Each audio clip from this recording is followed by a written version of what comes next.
Kwa majina yangu naitwa mchungaji na mwalimu Dismas Selman. Naomba nikuletee ujumbe kwa dakika chache wa neno la Mungu, na ujumbe nao kuletea ni kupambania baraka yako na hatima ya vizazi vijavyo. Kupambania baraka yako na hatima ya vizazi vijavyo.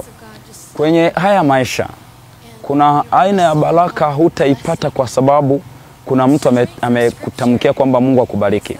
Kuna aina ya baraka hutaipata kwa sababu umefanya kitu cha kawaida ambavyo wengine wao wanafanya na wanabarikiwa. Utaipata kwa sababu umeipambania.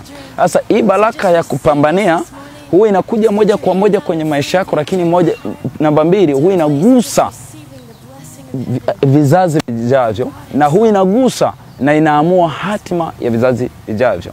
Sasa baraka hii unaweza kuipambania kwa mbinu nyingi ambazo yamkini hapa naweza nisikueleze, lakini naomba nikuonyeshe kwenye maandiko kwamba baraka ya maisha yako ipo ambayo utaipata kwa kupambania, na wala sio tu kwa kubarikiwa yeza na mtumishi wa Mungu amekubariki au umefanya kitu ambacho kinasababisha baraka ikatokea, na badala yake utaipata kwa sababu umeipambania. Kitabu cha Mwanzo 32 mstari wa 24 hadi 30.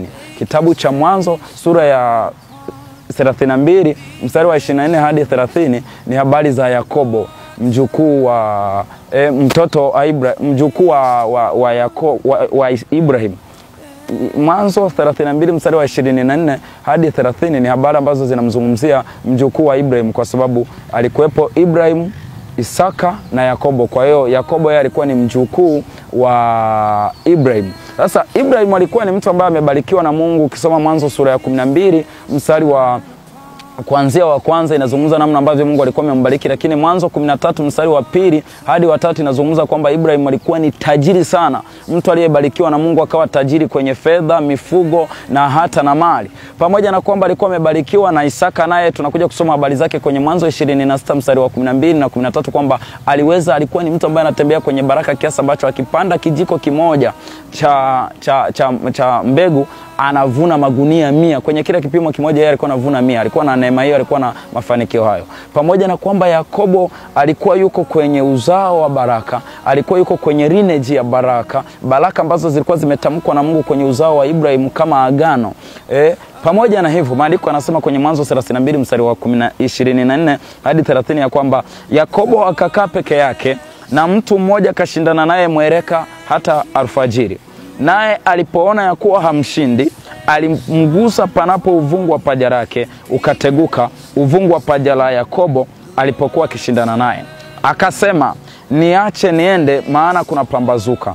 Akasema, sikuachi usiponibariki. Yakobo akasema, hawachi mtu hapa, haachwi malaika hapa, sikuachi mpaka unibariki. Maana akapambana naye usiku kucha, anasema nitapambana na wewe hata iwe ifuatie siku nyingine, sikuachi, nataka unibariki. Kumbuka Yakobo ni mbarikiwa, kwa asili tu ni mbarikiwa, lakini anasema nataka baraka yangu mwenyewe. Nimechoka kwanza kutembelea baraka ya Ibrahim baba yangu, Ibrahim babu yangu, na sasa nipo ili nipambanie baraka yangu, na kwa sababu hiyo wewe malaika sikuachi usiponibariki. Na kweli akapambana. Maandiko yanasema usiku kucha akamwambia, wewe malaika sikuachi usiponibariki. Akamuuliza, jina lako ni nani? Akasema, jina langu naitwa Yakobo. Mstari wa 28 yule malaika akamwambia, jina lako hutaitwa tena Yakobo ila Israeli, maana umeshindana na Mungu na watu nawe umeshinda. Yakobo akamuuliza akasema, niambie tafadhali jina lako nani? Akasema, kwa nini waniuliza jina langu nani? Akambariki huko. Yakobo akapaita mahali pale Penueli, maana alisema, nimeonana na Mungu uso kwa uso na nafsi yangu imeokoka. Sasa angalia Yakobo alikuwa ni moja ya wapambanaji ambao yeye upambanaji wake ulikuwa sio mdogo. Alikuwa na uwezo wa kushikana na malaika, kupambana naye usiku kucha, lengo ambariki. Na alipopambana naye yule malaika mpaka akasema, sijawahi kuona, hebu niambie jina lako nani? Kumbuka Yakobo lilikuwa ni jina ambalo alipewa na Isaka baba yake, ila Israeli alipewa na Mungu kwa sababu amepambana na malaika. Sasa tunakuja hivi kwenye haya maisha, ukitaka ufikie sehemu ambapo unaweza kutengeneza jina lenye mguso, jina la baraka kwenye ukoo wako, jina la baraka ambalo kutokea hapo litaamua hatima ya vizazi vinavyokuja, hatima ya watoto wako wanaokuja, hatima ya uzao wako, kwamba na wao waje watembee kwenye baraka. lazima ifikie sehemu utoke kwenye kutembea kwenye zile baraka ambazo umekuta nyumbani wana magari, umekuta nyumbani kwenu wanamiliki vitu vizuri, wana nyumba. Utoke hapo, amue kumtafuta Mungu, upambane kutafuta baraka yako mwenyewe. Yakobo hakusema mimi najua nimetokea kwenye ukoo ambao babu yangu Ibrahim alikuwa tajiri sana na baba yangu Isaka naye alikuwa tajiri. Alisema pamoja na kwamba hao walikuwa ni tajiri, na mimi nataka nipambanie baraka yangu.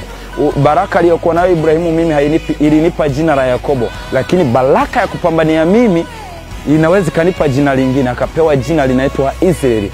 Hatukuwahi kuwa na taifa linaloitwa Ibrahim wala linaloitwa Yakobo, linaloitwa Isaka, lakini Yakobo aliyepambania akafanikiwa kubarikiwa jina ambalo linaitwa Israeli.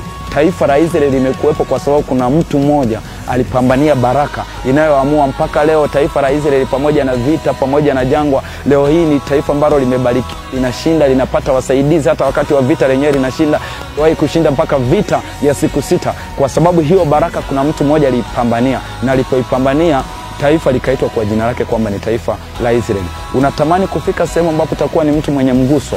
Watoto wako watakuwa wanatembelea nguvu ya jina ambalo ulilitengeneza, nguvu ya baraka ambayo ulitengeneza. Kubali kupambania baraka zako ambazo zimewekwa, ambazo zipo. Na wakati mwingine hizi baraka za kupambania zinakuwa zimefichika, uwepo kirahisi rahisi, hazipo kirahisi rahisi. Unaweza kulizika. Hizi baraka haziji kwa kulizika. Jiulize, Yakobo alikubali kujitesa usiku kucha, anashindana, anapigana mieleka, anapigana konfu za ukweli usiku kucha na malaika. Anasema niko tayari kupambana na malaika usiku kucha paka nimeiona baraka yangu. Kadhalika na wewe, kama unataka kuona kuna baraka inatembea kwenye maisha yako, lazima ukubali kupambania baraka yako. Kama Yakobo yeye aliweza, maana yake na wewe pia unaweza. Mungu atakubadilishia jina, na Mungu akikubadilishia jina, hiyo baraka itaenda moja kwa moja kugusa vizazi. Yamkini wewe itakuwa mapambano yako kwenye maombi. Utaamua kwanza kumlingana Mungu kama Yabesi. Utaamua kwanza kuombea hatima yako vizuri. Utaanza kuombea maisha yako vizuri.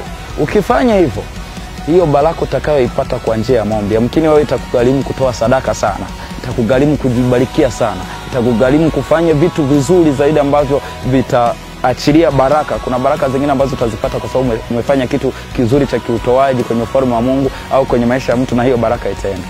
Hakikisha unapambania baraka yako ambayo unapaswa kuipambania, kwa sababu baraka itakayoamua hatima ya vizazi vyako vijavyo huwa haitokei hivi. Inatokea kwa sababu kuna mtu ameamua kulipa gharama ya kuipambania. Kama Yakobo yeye aliweza kujitesa usiku kucha ili apambanie baraka yake, na akapewa jina jipya na likawepo taifa jipya linaitwa taifa la Israeli. Mpaka leo linaitwa ni taifa la Israeli kwa jina la aliyepambania baraka yake.